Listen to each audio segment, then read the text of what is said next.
வணக்கம். நான் உங்கள் அகம் டிவியின் மகரந்த் சிவா. ஐபிஎல் காவேரி. ஐபிஎல் இந்தியாவோட கிரிக்கெட் திருவிழா. காவேரி தமிழ்நாடு மற்றும் கர்நாடகாவோட வாழ்வாதாரம், கௌரவம், அரசியல். ஐபிஎல் இந்தியாவில் கொண்டாடப்படுற ஒரு மட்டைப்பந்து திருவிழா. அதில் நமக்குன்னு ஒரு டீம் சிஎஸ்கே. ஆரம்பத்தில் மோஸ்ட் சக்ஸஸ்ஃபுல் டீமாக ஐபிஎல்ல இருந்துச்சு. பிறகு சூதாட்ட புகாரில் சிக்கி 2 வருஷம் தடைக்கு ஆளானது. ஐபிஎல்லையே அதிக வின்னிங் பர்சன்டேஜ் வச்சுருக்க டீமாக இருந்தாலும் நிறைய ஃபைனல்ஸ்லேயும் தோற்றுருக்கோம். 2012 சொந்த மண்ணில் கேகேஆர் கிட்ட தோற்றோம். அப்புறம் 2 முறை மும்பை இந்தியன்ஸ் கிட்ட ஃபைனல்ஸில் தோற்றோம். 2015 மும்பை இந்தியன்ஸ் கிட்ட தோத்த உடனே ஐபிஎல்லை விட்டு வெளியேறின சிஎஸ்கே 2 வருஷம் கழிச்சு மறுபடியும் வந்திருக்கு. நம்ம கடைசியாக தோத்த மும்பை கூடவே இப்போ அடுத்த மேட்ச், இந்த சீசனோட மேட்ச் நம்ம விளையாண்டுருக்கோம். அதுவும் ஒரு த்ரில் வெற்றியோட தொடங்கியிருக்கோம். 2 வருஷம் கழிச்சு நம்ம ஊருக்கு நம்ம சிஎஸ்கே திரும்ப வந்துச்சு. 2012 நம்மளை ஜெயிச்சு ஃபைனல்ஸ் வின் பண்ண கேகேஆர் டீம் கூட அதே மண்ணில் அதே ஸ்டேடியத்தில் 202 ரன்னை சேஸ் பண்ணி ஒரு மிகப்பெரிய வெற்றியை நாம் அடைஞ்சோம். ஆனால் அவங்களுக்கு நாம் என்ன பண்ணோம்? எப்படி எல்லாமோ வர வைக்க வேண்டியவங்களை இங்கே வர்றதுக்கே பயப்படுத்தணும். சிஎஸ்கே ஃபேன்ஸை அடித்தோம். பிளேயர்ஸ் மேலே செருப்பை தூக்கி எரிஞ்சோம். இது சரியா? காவேரிக்கும் ஐபிஎலுக்கும் என்ன சம்மந்தம்? ஐபிஎல் நடக்கலைன்னா காவேரி வந்துடுமா? நம்மக்கிட்ட இருக்கிற நீர்நிலைகளை ஆக்கிரமித்து அதில் ஃப்ளாட் போட்டு விற்றுட்டோம். இப்போ மழை வந்தால் வெள்ளத்தில் மூழ்கிடுமோன்னு பயந்து மழையே வேணாம்னு வேண்ட நிலைமைக்கு வந்துட்டோம். நம்மக்கிட்ட இருக்கிற தண்ணியை கார்ப்பரேட் கம்பெனிக்கு விற்றுட்டோம்.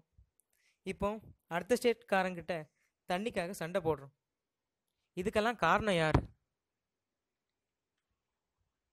காவேரியில் தண்ணி கொண்டு வரேன்னு சொல்லி நம்மளை ஏமாற்றி நம்மக்கிட்ட ஓட்டு வாங்குற அரசியல்வாதிகளா? காவேரியில் தண்ணி கொண்டு வருவோம்னு சொல்லி கொண்டு வராமல் அதை தடுத்து நிறுத்தி அந்த காவேரி படுகையிலிருந்து மண்ணை திருடுற அரசியல்வாதிகளோட தப்பா? இல்லை காவேரி தண்ணிக்காக போராடுறேன்னு சொல்லிட்டு அரசியல்வாதிகளை கேள்வி கேட்காம பொதுமக்களை அடித்து அரசியல் பண்ணி ஓட்டு வாங்க நினைக்கக்கூடிய மட்டமான அரசியல்வாதிகளா? இல்லை, இந்த பிரச்சனைகள்லாம் காரணம் நாம தான். அணை கட்டி விவசாயத்துக்கு உதாரணங்களுக்கு ஓட்டு போட மாட்டோமே. எவ்வளவு காசு கொடுக்குறாங்கன்னு பார்த்து தானே ஓட்டு போடுறோம். நாம தான் மாறணும்.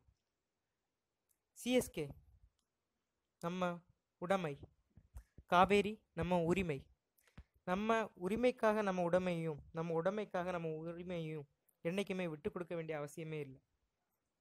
ஆனால் சிலர் அரசியல் பண்ணணுங்கிறதுக்காகவும் நம்ம உரிமைக்காக நம்ம உடைமையை விட்டு கொடுக்க வச்சாங்க. நம்ம ஆளுங்க மேலேயே நம்மளே தாக்குதல் நடத்த வச்சாங்க. நம்ம ஐபிஎல் டீமான சிஎஸ்கேவே நம்மளே வெறுக்க வச்சாங்க. இப்போ நம்ம உடைமையான சிஎஸ்கே நம்ம ஸ்டேட்லேயே வேணான்னு சொல்லி வேறு ஸ்டேட்டுக்கு எடுத்துகிட்டு போகிற அளவுக்கு ஒரு சூழ்நிலை கொண்டு வந்திருக்காங்க. இது சரியா? ஒரு சிஎஸ்கே ஃபேனா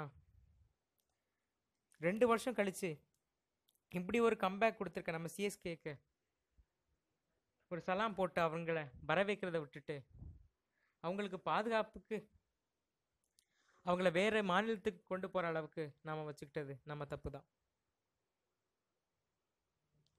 சிஎஸ்கேங்கிறது நம்ம உடைமை, காவேரிங்கிறது நம்ம உரிமை. அதை நாம் பாதுகாப்பாக வச்சுக்கணுன்னா நம்மளுடைய வாக்குரிமையை சரியாக பயன்படுத்தியிருக்கணும். அதுக்கு நாம் தவறிட்டோம்.